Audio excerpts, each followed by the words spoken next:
শুভ সকাল আমার সকল বন্ধুকে। তোমরা সবাই কেমন আছো? আশা করছি ভালো আছো। তো আমি মন্দিরা, বাঁকুড়া জেলার ছোট্ট একটি গ্রাম থেকে।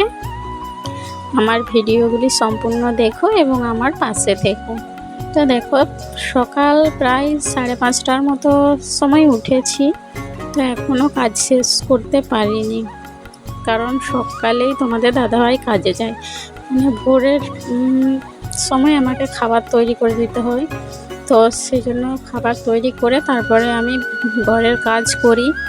তো দেখো, রোদও উঠে গেছে আর আমার বাচ্চা এখনও ঘুমোচ্ছে, আমার ছেলে। তো সেই জন্য এখনও নিশ্চিন্তভাবে কাজটা করতে পারছি। মানে নিশ্চিন্তভাবে বলতেও নয়, তাড়াও আছে যে উঠে গেলেই তো এখন কাঁদবে, সেই জন্য একটু তাড়ার মধ্যেই করছি। তো আমাদের কি বলো তো, এখানে টাইম কলে 7টার আগে জল দেয় না। তো সেই জন্য বাসনগুলোও ধুতে পারছি না। তো ভাবছি নদী নিয়ে চলে যাব, নদীতে খুব সুন্দর জল, ওখানে ধুয়ে নেব। তো এদিকে দেখো, উনুনশাল মানে যেখানে আমি রান্না করি সেখানটা ঝেড়ে নিলাম, কারণ মাটির ঘর তো। আর জানো তো, আমরা সে নদীর কাঠে রান্না করছি, মানে ওখানে অনেক ঝুল, রান্নায় টুক করে পড়ে যাবে, সেই জন্য প্রতিদিন আমি ঝেড়ে নিই।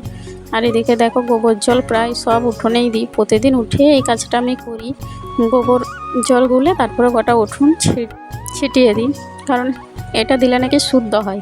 মানে বাসি, আমাদের বাঙালির একটা বাসি বাসি ব্যাপার আছে, সেই বাসিটা নাকি কেটে যায়। তো যাই হোক, আমার নাতা দেওয়া হয়ে গেল। এদিকে দেখো ছেলেও উঠে গেছে। তো ছেলেকে দেখো খাইয়ে নিলাম কলা ছোলা, আর আজকে খেজুরটা ছিল না তাই বিস্কুট দিয়েছিলাম। তো ছেলে খেতে চাইছিল না ঘুম থেকে উঠে, তাও কি করব, খাওয়ালাম। আর এদিকে দেখো মুড়ি খাবার বেসন ভাজা হচ্ছে।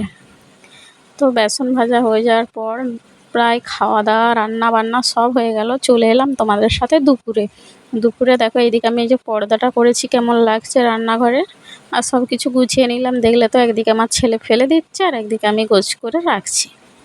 তো বিকেলবেলায় যে যা কাজ, ঝাঁট দিয়ে দিলাম, উঠোন ঝাঁট। তারপরে মেয়ের মাথায় তেল দিয়ে দিচ্ছি, কারণ মেয়ে এখনও চুল রেখেছে, চুলের যত্ন করতে পারে না।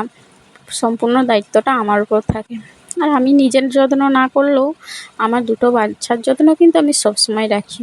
কখন কি খাচ্ছে, কখন জল খাচ্ছে, টাইম মতো খাচ্ছে কি না, মানে এটা আমার দায়িত্ব।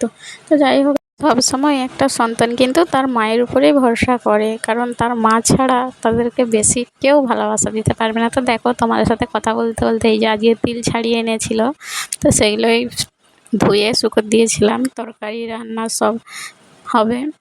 তো এদিকে দেখো, রাত হয়ে গেল, ছেলেদেরকে পড়াশোনা করিয়ে পড়তে বসেছিলাম, পড়াশোনা হয়ে গেছে, এখন রান্না করে খেতে দিয়েছি।